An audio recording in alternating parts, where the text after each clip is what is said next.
சிவசிவம் நாராயணம். வைகுண்ட நாராயணர் நாட்டு மக்களுக்கு கூறும் அறிவுரை என்ன என்று பார்ப்போம். சிவசிவன் நாராயணம் நாட்டு மக்களுக்கு அறிவு சொல்கிறது, ஞானம் அறிந்து சொல்கிறது.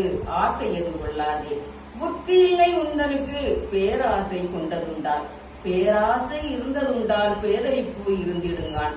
கபடமது நினையாதே, கௌசல்யங்கள் செய்யாதே, பூமுகத்தை கெடுக்காதே, கெடுதி பண்ண வருவார்கள். வையகத்து வன்மை இது வலுவென்று நினையாதே, பூதலத்து புதுமை இது பொய்யென்று நினைத்தது. படியளப்பதல்லாமல் சேராது ஒரு நாளும், நானும் படி அளந்ததுண்டால் சேருங்கான் உங்களுக்கு. சேரும் ஒரு காலம் அது செல்வம் அது உண்டாகும் என்று முடிவுகந்த அம்மானை ஏட்டில் கூறியுள்ளார். இதன் பொருள் என்னவென்று பார்ப்போம். சிவசிவம் நாராயணம் நாட்டு மக்களுக்கு அறிவு சொல்கிறது. அதாவது முப்பொருள் ஒரு பொருளாய் இருக்கின்ற வைகுண்ட நாராயணர் தன்னுடைய பிள்ளைகளாக இருக்கின்ற நாட்டு மக்களை பார்த்து அவர்கள் ஞானமடைய வேண்டும் என்பதற்காக அறிவுரை கூறுகின்றார். ஞானம் அறிந்து சொல்கிறது, ஆசையது கொள்ளாது. அதாவது சிவ ஞானத்தின் மூலம் இதை நமக்கு சொல்கின்றார். அதன் மூலம் சொல்லும் போது ஆசையது கொள்ளாதே என்று கூறுகின்றார். புத்தி இல்லை உந்தனுக்கு பேராசை கொண்டதுண்டால், பேராசை இருந்ததுண்டால் பேதலிப்பு இருந்திடுங்கான் என்று சொல்கின்றார்.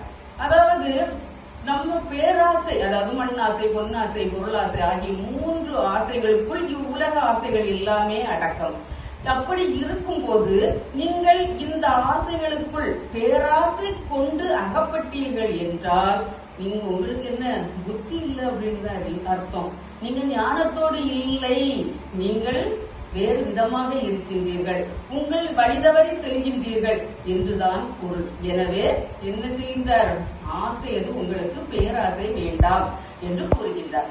கபடமது நினையாதே, கௌசல்யங்கள் செய்யாதே, பூமுகத்தை கெடுக்காதே, கெடுதி பண்ண வருவார்கள் என்று கூறுகின்றார். கள்ளம், கபடு, சூது, வாது, வஞ்சனை போன்ற கெட்ட எண்ணங்களோடு நீங்கள் இருக்காதீர்கள் என்றும் கூறுகின்றார்.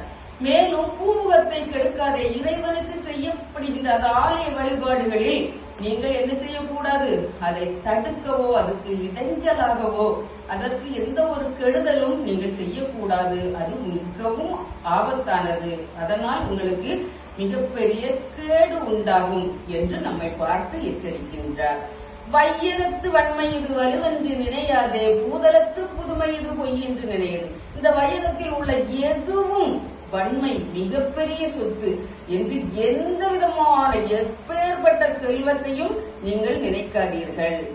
பூதலத்து புதுமை இது பொய் என்று நினைத்து விடு. இந்த பூதலத்தில், இந்த பூமியில இருக்கிறது எல்லாமே ஒரு மாயை, எல்லாமே ஒரு சிறிது காலத்திற்கு தான், நிலையானது அல்ல.